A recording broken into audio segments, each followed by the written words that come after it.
There are some times when you're taking portraits and you're using flash, you may end up with more depth of field than you want. Sometimes a shallow depth of field is really preferred, but in order to get the lighting just the way you want to, sometimes you have to open the aperture up, and closing it down just doesn't work right. So when that happens, there's a way that you can kind of save your bacon a little bit in Luminar AI. And that's what we're going to do today is we're going to take a look at the Portrait Bokeh AI. Hi, my name is William Beem. I'm a photographer just like you. And let me show you one of those situations. This one is a stock photo, but I have taken photos in gyms that look just like this. And the only reason I'm not showing you one of my own photos is because I really didn't like the person I was taking the photos of, and I just deleted every one of them after I delivered things.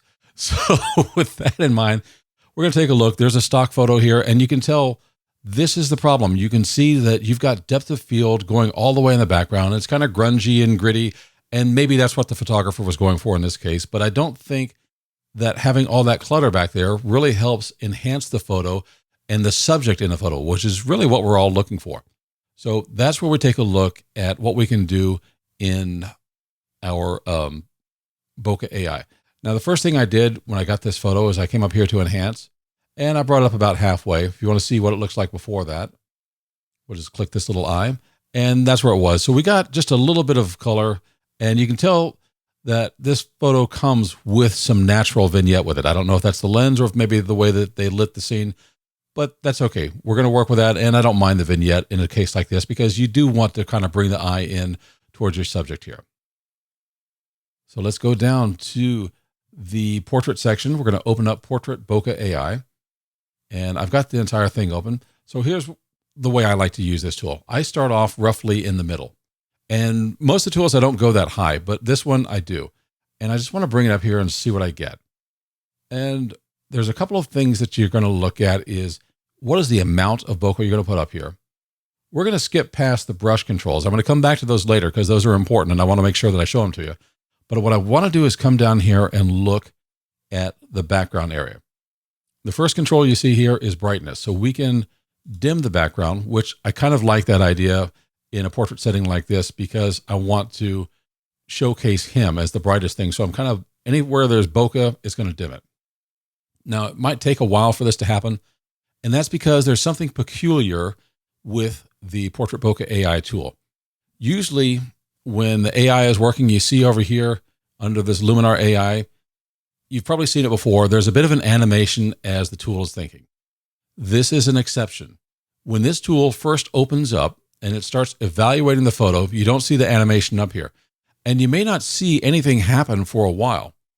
That's because it's thinking. And it depends upon the speed of your computer as to how long, but I'd say probably about 5 seconds, definitely no more than 10. But it's going to take some time and it's going to think. It's going to evaluate and it's going to say, where is the human? Human is an important concept here. This does not work with anything other than humans. If I come over here and highlight this, I'll show you the exceptions. You can see this bar down here and you can see the area between him. The masking is looking for a human. You may have to use the brush controls to eliminate some of the areas back here or in between his legs, or maybe not. It depends on what you want to see, but keep in mind, it is looking for a human. It doesn't work with dogs, cats, horses. It doesn't work with still subjects if that's what you want. Now, there are occasions where it will pick something up that is on the same plane as a human. I've got a photo of a gentleman with a surfboard, and it picked up most of the surfboard, but I still had to brush some of that in. On the other hand, I've got another photograph with a woman who's got a checkered flag to start a race. Usually those are to end it, but she's starting it. And the flag doesn't show up inside of the plane where she is. It should be in focus, but I had to brush that in because the tool didn't detect it that way. So you may have to do some brushing and adjustment. It's not that difficult, and there are other tools in here that might help you resolve some little conflicts. All right, so we're looking at our brightness, and I can brighten up that background as well. You can see how that goes a little brighter. For this one, I'm just going to bring it down. I like it having a little bit of a darker background, kind of setting off the lighting on his body. This highlights glow is going to look for things in the background that have highlights, and it's going to enhance them. So it might actually take over the darkness I just put in there. If you take a look where my cursor is on this plate over here on the barbells, that's kind of going to have a highlight. So is the stand over here. So as I bring up highlights glow, I'm going to bring this up to about halfway so you can see it. And you can see that it just kind of changed the glow right about there. It's a little out of focus, which is what we want with a bokeh effect, but it glows just a little bit more. So it adds a little bit of light. I'd say do this to taste. I don't think I want it for this one. I want the background being a little bit darker. The next one down, you have a choice between warmth or coolness. So obviously the blue side is going to be cooler. The yellow side is going to be warmer. I think with this photo, it actually works either way, because if I go with cool for this background area, that's going to play off of his skin tone. So I'm going to bring this down, and you're going to see how it cools things down. And that kind of gives you that, cyan and teal kind of against the orange look. And if you're looking for that kind of result in your photograph, this is one way to go about it. But if I bring it over here and I click on the yellow side, you see we've got a lot of yellow back there as well. And it kind of brings that out also.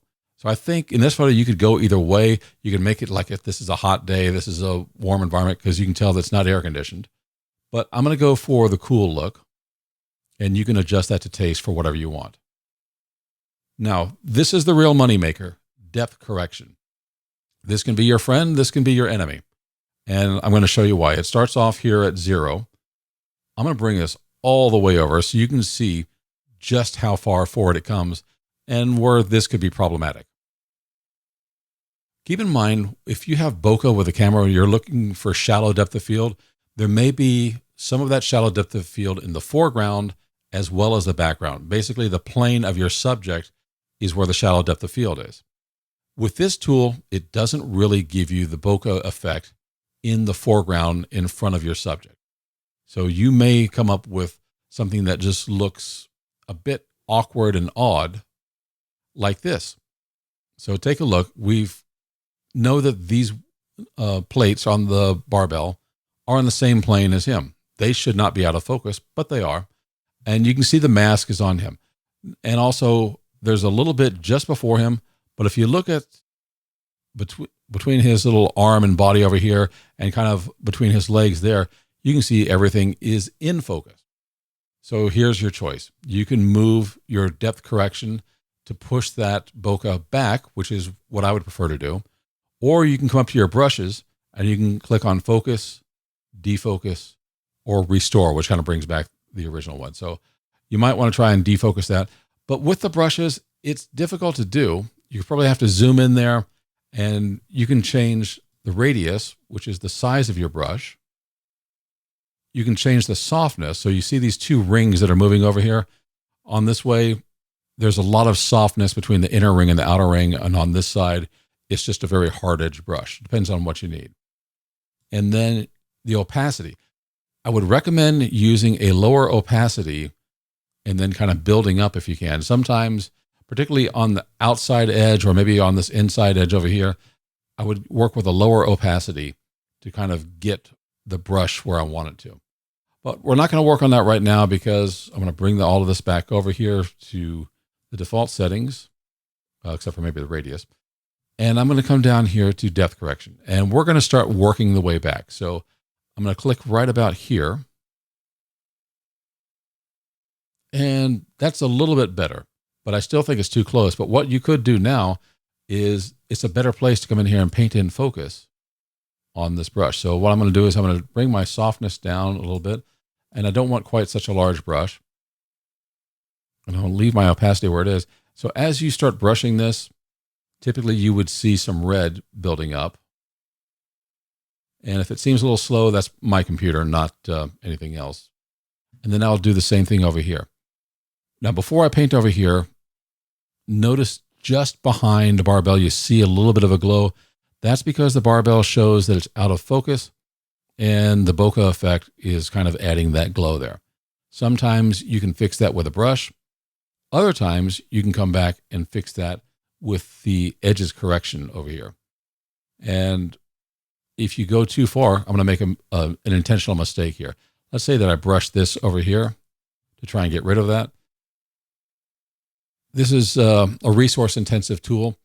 On my computer, it's a little bit slow. You'll see that it took a moment there before it came in. And I could live with this. There's still a little bit of glow there, but you know what? That could be something else that's in the background. And I don't mind having a little bit of softness over here. But you can also work with your edge correction, and you'll see there's the spot that just came in where I painted over that, and that little glow is gone. So what I would do now is I'd come back to defocus. I'm going to change the opacity a little bit, and paint some of this back in. So I'm trying to get rid of that red. So we'll let that catch up. And you can see we're kind of right back. This is, again, out of focus. You can see I've got a little bit of paint on this part over here.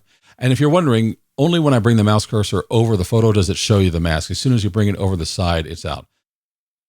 I'm actually okay with this as it is, except for, to me, the bokeh is still a little bit too much for my taste. So I'm going to bring this back a little bit. And what you'll see is the bokeh is going to walk its way backwards, because I expect if his foot is in focus, then probably to the back of this little mat that he's standing on is where I would realistically expect to find things in or out of focus. So I'm going to lower the brightness a little bit. And now you can play around as much as you want to if you want to change the amount of the bokeh. And there you've got a little bit more. So the depth is how close it is to the subject or how far away, but the amount is the effect of the bokeh itself. So this is a matter of taste as to what you want. I usually kind of go right in the middle. This is rather heavy-handed, but the idea is that it works there except for the spot in the middle. So that's where you're going to have to come back in and defocus that area. So I'm hitting my bracket keys to make this a little bit smaller, because I'll probably mess this up a little bit because I'm painting with a mouse rather than my pen. But the idea is that you just kind of paint defocus back in these areas where you don't expect to have a clear view back into an area that should have some focus. And I'm looking in here. It could be catching up, or it could be that it's the paint. There it is. It was just catching up. So you may have to zoom in. You may have to check with your mask. Unfortunately, although it builds a really great mask on your subject, if you have to go back and do some manual painting, there are no edge aware tools inside of Luminar AI. So there's probably still a little bit more over here, and you'd have to make your brush really small, which you can do with the left and right bracket key. So if I go left, it gets smaller. If I go right, it gets bigger. And you can see the radius that's also changing the side. So whichever way you prefer. And I could probably just paint in here just a little bit and fix up some of those areas. And as I suggested, you may want to do that with the opacity just a little bit lower, and then see how your mask looks before you go back in and do everything at full speed. So just a quick look now. This is our before, and this is our after.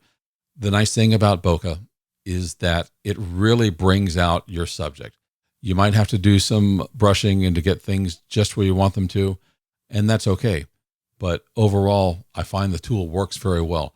There are times when edges correction is something that you're going to need to fix little problems like this.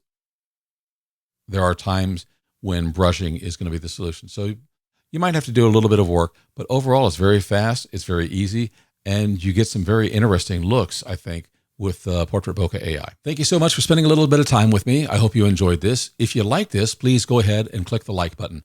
That tells YouTube that we did something right. They will help share this with more people, and it helps me build the channel. So it doesn't take you much time. Just click the like button. I will see you again in the next video. And if you want more, I have a course on Luminar AI. So it's available at williambeem.com/courses. I'll put a link in the description below. If you bought using my affiliate coupon code, which is Beem, same as my last name, then I'll give you the course for free. And if you didn't buy from me, but you still want the course, it's available for $47. Take care. I'll see you in the next video.